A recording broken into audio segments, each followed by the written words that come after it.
আজকে একদম মনের মাধুরী মিশে রিয়েল থাই ফ্লেভারে স্পাইসি সি ফুড রান্না করেছিলাম। খুব মন চাচ্ছিল এভাবে করে স্পাইসি সি ফুডটা রান্না করি, তো ভাবলাম আপনাদের সাথেও শেয়ার করি।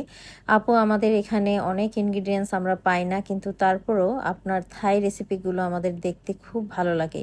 এরকম কমেন্ট যখন আপনারা করেন, সত্যি আমার কাছে ভীষণ ভালো লাগে। আমি আরও উৎসাহ পাই এই রকমের ভিডিও আপনাদের সাথে শেয়ার করার জন্য।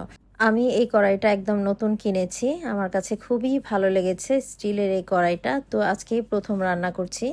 তো কড়াইটাকে একটু ভালোভাবে ধুয়ে তারপর গরম করে নিলাম, তাতে আমি পরিমাণ মতো তেল দিয়ে দিয়েছি। আর এখানে মোটামুটি 2.5 থেকে 3 টেবিল চামচের মতো রেড কারি পেস্টটা দিয়েছি।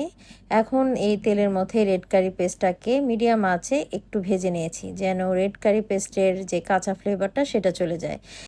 এরপর আমি এখানে সামান্য একটু পানি দিয়ে দিলাম। তারপর রেড কারি পেস্টটাকে বেশ ভালো মতো নাড়াচাড়া করে মিশিয়ে দিচ্ছি। আর রেড কারি পেস্টটাকে মোটামুটি মিনিট খানেকের মতো একটু কষিয়ে নিব। বেশ ভালোভাবে মশলাগুলোকে কষিয়ে নিয়ে এর মধ্যে আমি চিংড়ি আর স্কুইড অ্যাড করে দিয়েছি। এখানে প্রায় হাফ কেজির মতো হবে চিংড়ি মাছ। স্কুইডগুলোকে বেশ ভালোভাবে আগে থেকে কেটে ধুয়ে পরিষ্কার করে রেখেছিলাম। এবার মশলার সাথে চিংড়ি স্কুইডটাকে কিছুক্ষণ নাড়াচাড়া করে ভেজে নিব।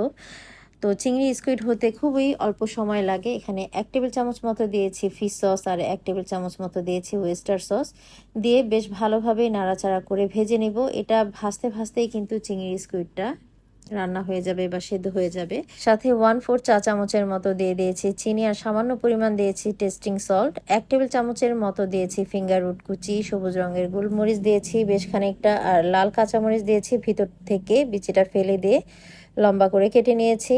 আর বেশ খানিকটা কাফি লেবু পাতা আমি ঝুড়ি ঝুড়ি করে কেটে দিয়েছি, এতে করে লেবুর খুব সুন্দর একটি ফ্লেভার আসে। আর এমনিতেও রেড কারি পেস্টেও কিন্তু খুব সুন্দর লেমন গ্রাস, থাই আদার খুব সুন্দর একটি ফ্লেভার বের হয়। তো এটা রান্না করতে করতেই কিন্তু আমার ক্ষুধা লেগে যাচ্ছিল। আর চিংড়ি স্কুইড থেকেও কিন্তু বেশ খানিকটা পানি বের হয়েছে। আর দেখবেন যে এই তরকারিটা দেখতেও কিন্তু খুব সুন্দর লাগছে আর মাখো মাখো হয়েছে। তো হয়ে গেছে রান্নাটা। আর নামানোর আগে আমি বেশ খানিকটা থাই ভেজিল পাতা দিয়ে দিলাম। দিয়ে এবার বেশ ভালোভাবে নাড়াচাড়া করে একটু মিশিয়ে দিলেই কিন্তু আমার হয়ে যাবে। থাই বেজিলের থেকেও খুব সুন্দর একটি ফ্লেভার আসে। ব্যাস হয়ে গেছে। আমি কিন্তু চুলাটা বন্ধ করে দিয়েছি। বন্ধ করে দিয়েই কিন্তু আমি নাড়াচাড়া করে একটু মিশিয়ে দিচ্ছি।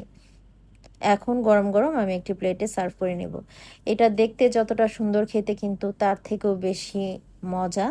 তো আমি গরম গরম একটি প্লেটে সার্ভ করে নিচ্ছি। আর এইটা রেস্টুরেন্টগুলোতে সার্ভ করা হয় সাদা ভাতের সাথে, থাই জেসমিন রাইসের সাথে এটা সার্ভ করা হয়। খেতে দারুণ লাগে। এটাকে অনেকে পাটছা থলেও বলে। আমার খুবই পছন্দের একটা রেসিপি আজকে শেয়ার করলাম।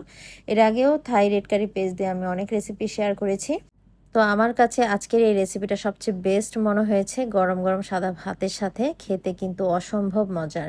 এই সি ফুডের রেসিপিটা অবশ্যই আপনারা যদি পারেন ট্রাই করে দেখতে পারেন বাসায়। তো আশা করছি রেসিপি ভালো লেগেছে। অবশ্যই একটি শেয়ার করার অনুরোধ রইল। তো পরবর্তী রেসিপিতে আবার দেখা হবে। সবাই খুব ভালো থাকবেন। আল্লাহ হাফিজ।